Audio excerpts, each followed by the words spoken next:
program possible, please give to your PBS station. It's a desire we all share, to lead a rich, fulfilling, happy life. But you can't always get what you want.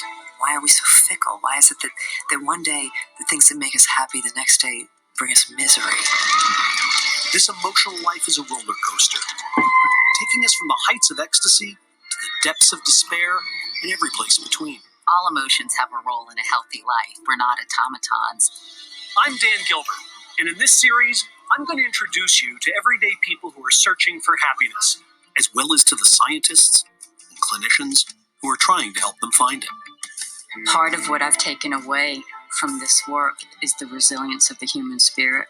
It is just amazing what we can go through and be okay. At first, I thought I was going crazy. The dreams, the nightmares. But I'm not letting it beat me. What more can I say? I'm a happy camper. We'll explore the obstacles to happiness. Emotions such as fear, sadness, and anger. Have I lost it to the point where I did feel like I've lost it? Yeah. I went through like 6 or 7 years of real depression. I just was never quite given the right pill. We'll see what happiness is, what causes it, and why we look for it in all the wrong places. I used to think that things would make me happy. More money, success. I'm realizing now that that's not the fact. Happiness comes from within. But first we'll see how our greatest source of happiness lies in the people around us. Exploring how our relationships go right, how they go wrong, and what we can all do to make them better. I went out and I did things that I regret. There's a certain space in my wife's heart that I don't have anymore, and I want to win that space back. Coming up, family, friends, and lovers on This Emotional Life.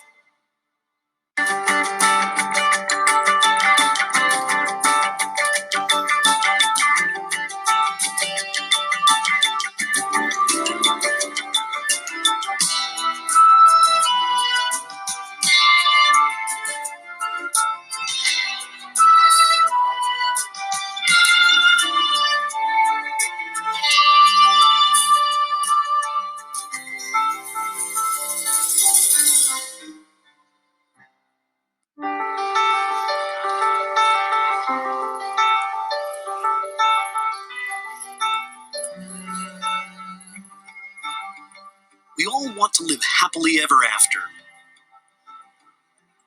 to experience more pleasure than pain, more delight than despair, more joy than sorrow. But how can we do it?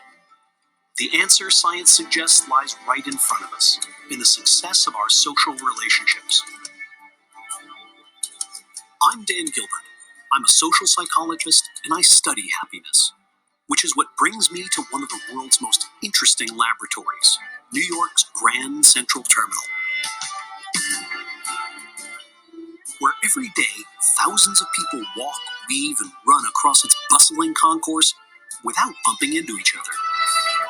They sense where others are going, they move to let them get there. It's a masterpiece of human choreography. Why does this matter? Because the skills that allow us to navigate a crowded train station are exactly the same skills that allow us to navigate the complex world of social relationships. And as scientists now know, successful relationships, more than any other factor, are the key to human happiness. I think that relationships are everything, and having the right people around you is everything. The thing about friendship is you got to work on it. You got to keep that connection. You can't let it die, because it dies, it's over, man. Gangrene. The fragility of human relationships. A Thanksgiving dinner. You bring the dish. Well, why'd you bring mashed potatoes? You're supposed to make sweet potatoes. You said mashed potatoes. No, I said sweet potatoes. All of a sudden, that's it. 45 years, no talking.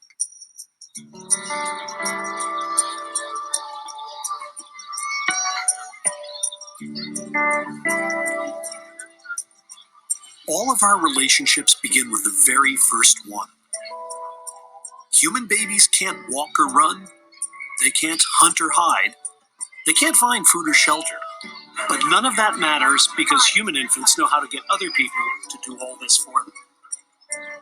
They smile once, and we're their slaves for life.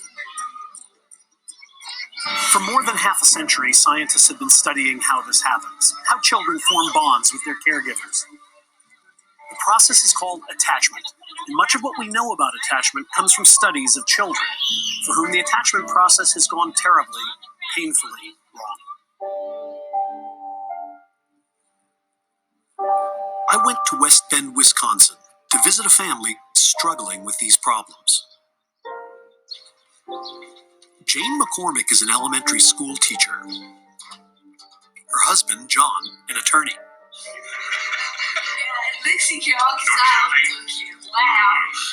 They're parents to two adopted children. Alex is 13, and Nadia is 11. You all ready? You got everything you need? Yeah. Got your lock for your gym locker? I already have the combination down. Nadia and Alex are two disparate souls. They're so different in their personalities and in their view of the world. Nadia is such an outgoing child and is the life of the party. Yay! Good job. Everybody likes Nadia. You're one of the first ones. And Alex, it's been so difficult. Alex, listen to me. I don't want to. You're not making sense. If you're the first, But no, just listen. Just listen to what else. Mom's saying, no, Mom's on the phone, and she's saying save it for her. She wants to hear the whole story. Yeah, but I want to tell you one more thing. Yeah, but I'm on the phone. I want to finish it. He gets too close. He's in people's space, and he doesn't recognize that. He's so focused on what he's trying to do that he cannot see what the other person is doing. This is my baby book. See this page right here? There's me. The differences between Alex and Nadia became obvious to the McCormicks the first time they met them, in an orphanage in western Siberia. Within about an hour and a half of our arrival, a woman in a white uniform walked in with a baby in her arms, and we knew from the photograph we'd seen that that was our daughter, Nadia. Nadia seemed very easygoing. She seemed comfortable with us. Jane was holding her, and you're just looking at the child and the wonderment of it all. And of course, Alex came in and took one look at us and started screaming bloody murder.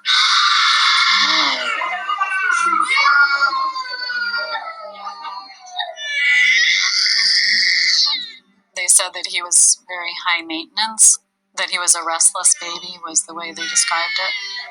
It was probably harder for the workers to attach to him because he was hard to comfort.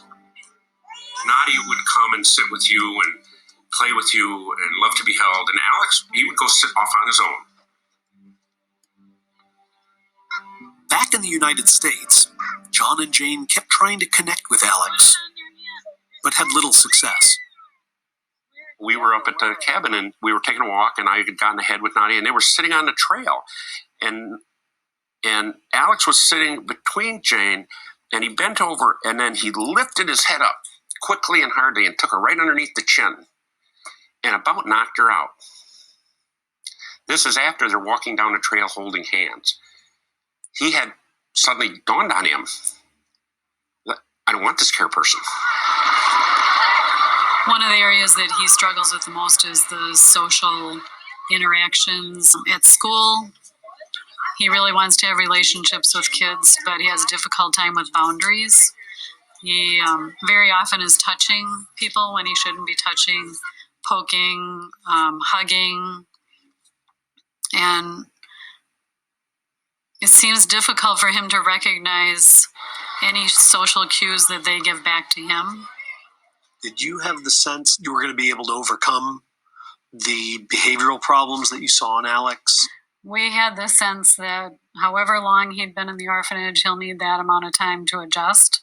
So at what point did you realize that's not how it was going to happen? About 3 years. Mm-hmm. Went by the time he was 5. Tell me what you want me to know. Because I know it was a rough ending to the date. I just can't handle it. Even after all the years of working on developing that bond, I still feel like I'm not sure he's accepted me as his mother. I really cared. It's terrible as a mom to know your child doesn't love you, will not bond with you.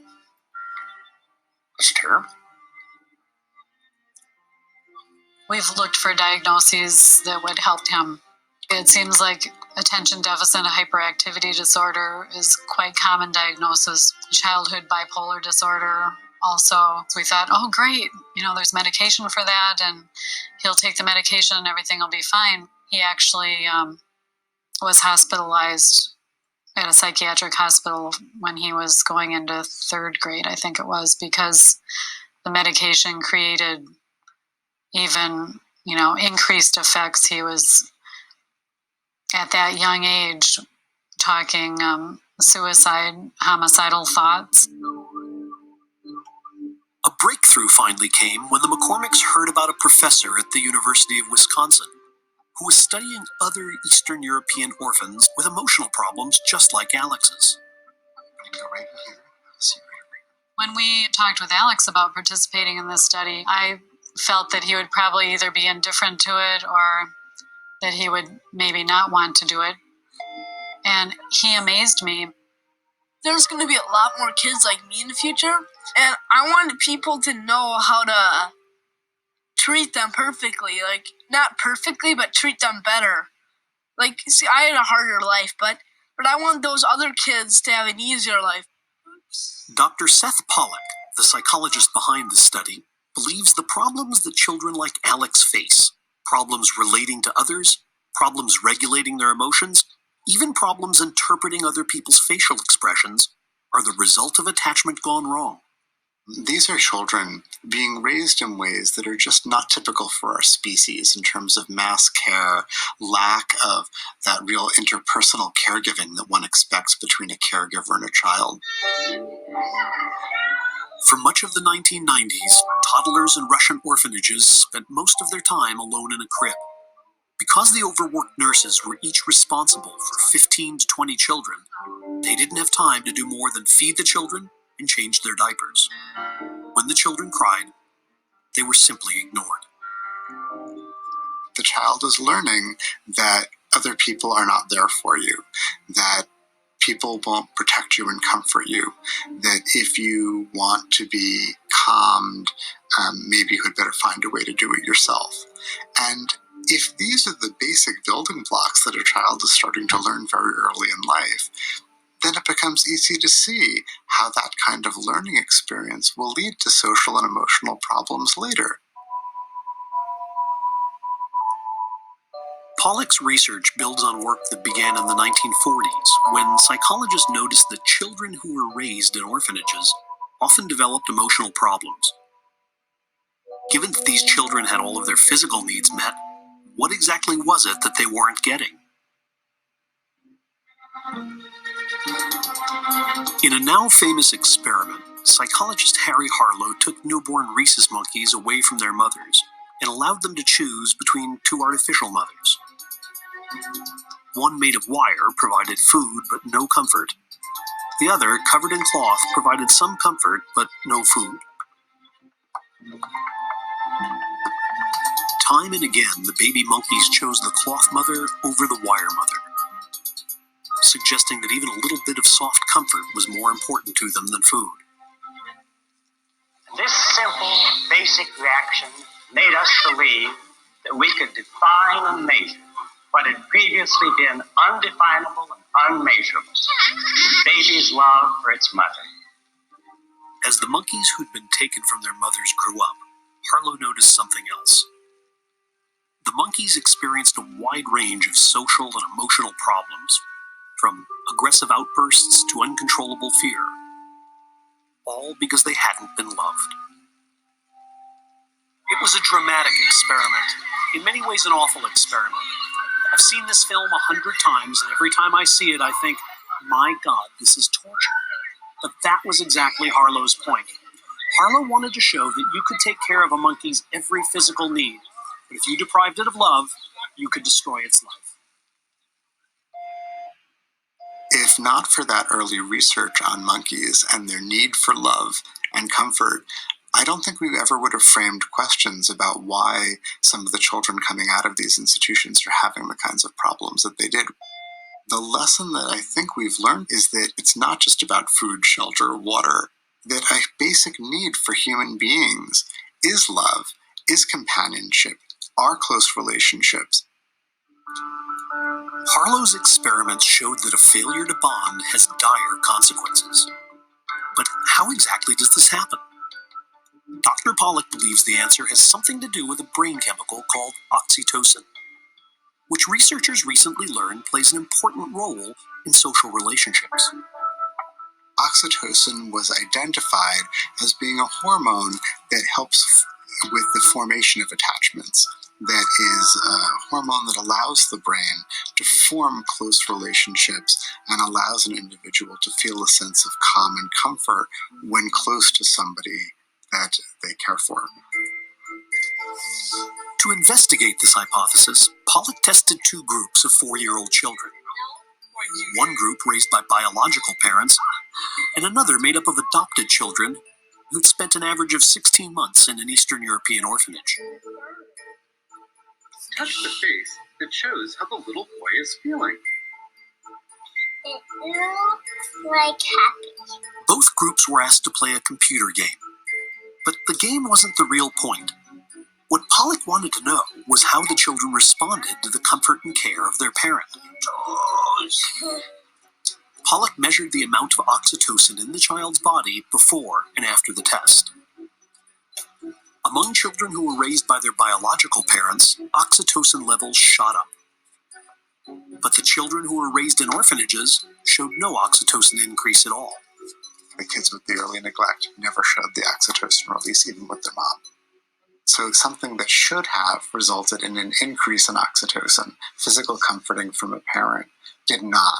That's you. You choose one for mommy. Choose one for me. There are many reasons why children who've been neglected as babies find it hard to form secure relationships as adults. But Dr. Pollack's results seem to identify one of the biological mechanisms underlying the problem. The key behind the oxytocin, and this is just my speculation, is it's about reward.